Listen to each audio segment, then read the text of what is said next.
Bidangnya? Oh tidak, dia lagi Asesmen langsung dikerjakan.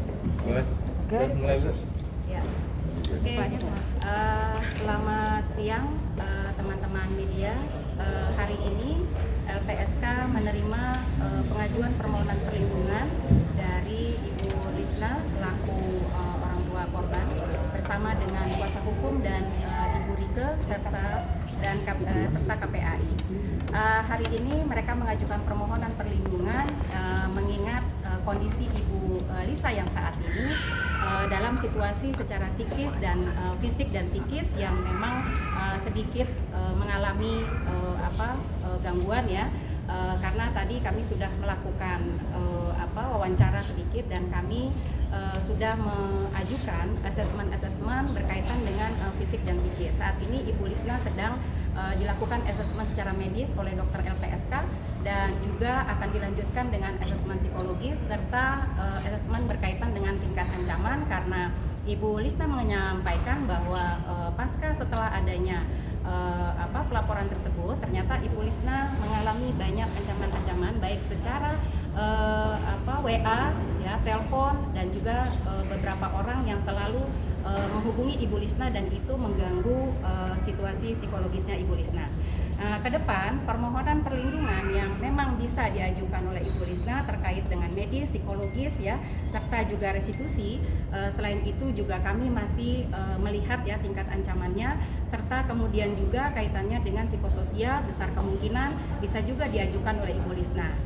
Untuk saat ini proses hukum juga kami belum bisa menyampaikan lebih lanjut karena tim mungkin akan turun dalam waktu dekat untuk menemui pihak kepolisian ya untuk mengecek penerapan kaitannya dengan beberapa pasal-pasal ya mengingat ini penting untuk diketahui lebih lanjut karena selain juga adanya pembunuhan kami juga mendengar bahwa jauh sebelumnya ternyata korban juga sudah mengalami kekerasan yang berulang-ulang kali dan ini respon kami adalah bukan hanya sekedar pembunuhan adalah sebagai akhir dari penganiayaan tetapi jauh sebelumnya telah ada satu tindak pidana yaitu kekerasan dalam rumah tangga yang sebenarnya ke depan kami juga ingin menghimbau ya kepada semua warga masyarakat bahwa dengan adanya undang-undang tindak pidana kekerasan dalam rumah tangga maka jangan ragu jika di antara orang terdekat Bapak dan Ibu sekalian di masyarakat tetangga untuk segera melaporkan kepada pihak yang berwajib karena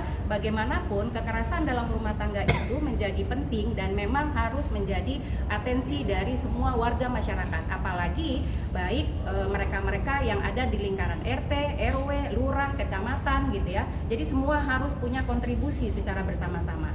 Demikian permohonan perlindungan yang memang sudah diajukan. Terima kasih, mungkin bisa dilanjutkan oleh dari KPAI. Baik, saya Dasar Putra, Wakil Ketua Komisi Perlindungan Anak Indonesia. Pertama kami sengaja datang ke sini untuk berkoordinasi dengan LPSK terkait perlindungan terkait korban ya, karena pengadu ini kan penting ya untuk pastikan perlindungannya agar kasus ini segera terungkap, bisa terungkap dengan terang-benderang, terutama siapa-siapa saja, apakah memang hanya ibu tiri atau ada yang lain gitu ya. Nah oleh sebab itu kuasa hukum sebetulnya sudah mendatangi KPAI tanggal 23 Februari kemarin. Kemudian kita hari Rabu kemarin sudah mendatangi TKP gitu ya, dan juga berkoordinasi dengan kepolisian dan kami juga dorong adanya dugaan pelaku lain bapak kandung gitu ya. Jadi kita minta kepolisian untuk mengungkap karena kasus ini pernah terjadi tahun 2024 dan itu sempat damai dengan Ibu Sambo ini dan oleh sebab itu ini harus dilihat lebih jauh.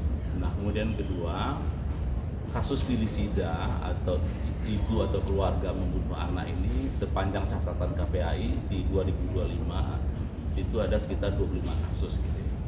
Nah saya kira ini adalah fenomena gunung es yang harus menjadi kewaspadaan kita betapa orang terdekat ternyata tidak aman untuk perlindungan anak kita. Nah oleh sebab itu jangka pendek kami berharap kepolisian terkait penegakan hukum harus dilakukan secara komprehensif.